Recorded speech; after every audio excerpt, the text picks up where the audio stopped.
સ્કૂલમાં પહેલો દિવસ. ગટ્ટુ ચિંકીની નવા સેશનની તૈયારી પૂરી થઈ ગઈ હતી અને હવે તે બંને સ્કૂલે જવા એકદમ તૈયાર હતા.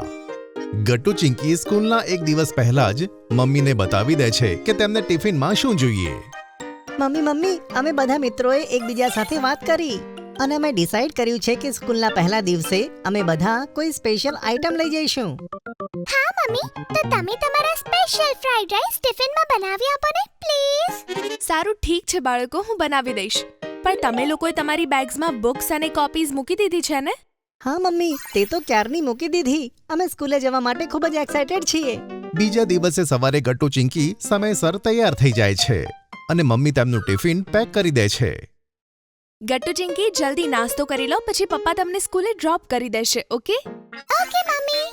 જ્યારે પપ્પા બંને જણાને સ્કૂલે ડ્રોપ કરી દે છે ત્યારે તે બંને પોતાના નવા ક્લાસમાં જાય છે અને જુએ છે કે ક્લાસમાં ઘણા બધા નવા સ્ટુડન્ટ્સ પણ હતા. ચિંકી, પેલા જો હરી, બંટી અને ગુડ્ડી ત્યાં બેઠા છે. ચાલ જલ્દી આપણે જઈને તેમની પાસે બેસી જઈએ. હા ગટ્ટુ, ચાલ. ગટ્ટુ બંટીની પાસે અને ચિંકી ગુડ્ડીની પાસે બેસે છે અને ગટ્ટુ ચિંકી જુએ છે કે હરીની સાથે એક નવો સ્ટુડન્ટ બેઠો હતો. હરી, શું આ નવો સ્ટુડન્ટ છે? તારું નામ શું છે? મારું નામ રિંકુ છે. હેલો રિંકુ, અમે બધા અહીંયા ઓલ્ડ સ્ટુડન્ટ્સ છીએ.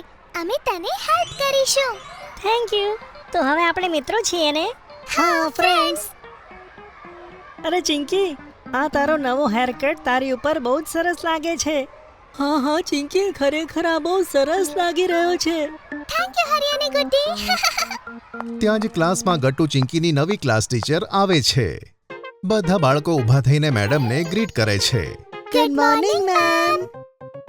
ગુડ મોર્નિંગ બાળકો, હું તમારા લોકોની નવી ક્લાસ ટીચર છું. મારું નામ નીલમ છે. ઓકે, ચાલો હવે તમે બધા બેસી જાઓ. બધા બાળકો પોતપોતાની જગ્યાએ બેસી જાય છે. તો બાળકો, આજે તમારા નવા ધોરણનો પહેલો દિવસ છે. તો સૌથી પહેલા આપણે તમારું ઇન્ટ્રોડક્શન લઈશું. Okay okay ma'am. મેમ એક એક કરીને બધાને તેમના નામ પૂછે છે અને તેઓ મોટા થઈને શું બનવા માંગે છે તે પણ પૂછે છે. સારું બાળકો, હવે મેં તમારા નામ તો જાણી લીધા છે, પણ હવે મને એ જાણવું છે કે તમે બધા શું બનવા માંગો છો. મેમ, હું મોટો થઈને પાયલોટ બનીશ. Very good Gattu. અને ચિંકી, તારે શું બનવું છે? મેમ, મારે તો ડોક્ટર બનવું છે. અને મારે એક્ટર બનવું છે. મેમ, હું તો મોટી થઈને ટીચર બનીશ. વેરી ગુડ બાળકો. જો તમે સારી રીતે ભણો અને ખૂબ મહેનત કરો તો તમે જે ઈચ્છો તે જરૂર બની શકો. સમજ્યા? Thank you ma'am.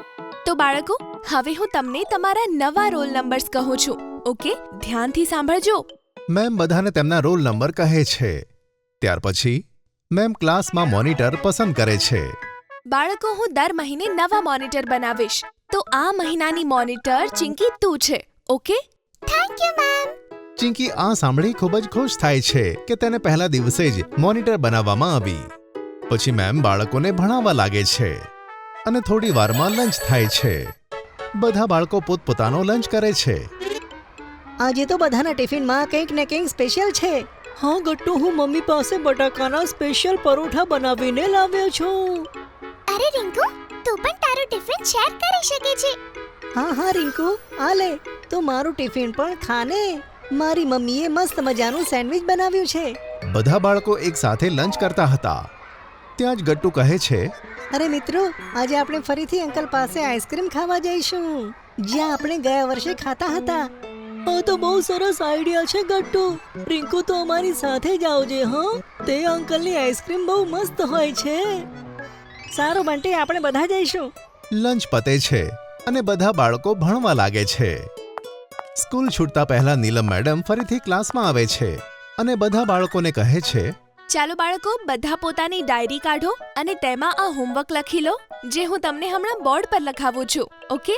અને હા, બધા પોતાની નવી કોપીઝમાં સારી રીતે કામ કરજો અને ઇન્ડેક્સ પણ બનાવી લેજો. ઓકે? Okay ma'am. બધા બાળકો ડાયરીમાં હોમવર્ક લખે છે અને શાળા છૂટે છે. ઘણા દિવસો પછી પોતાના મિત્રોને મળીને ગટ્ટુ અને ચિંકીને મજા આવે છે અને નવા મિત્રો બનાવીને પણ. છૂટ્યા પછી બધા અંકલની આઈસ્ક્રીમ ખાવા જાય છે અને આમ સ્કૂલનો પ્રથમ દિવસ પતે છે.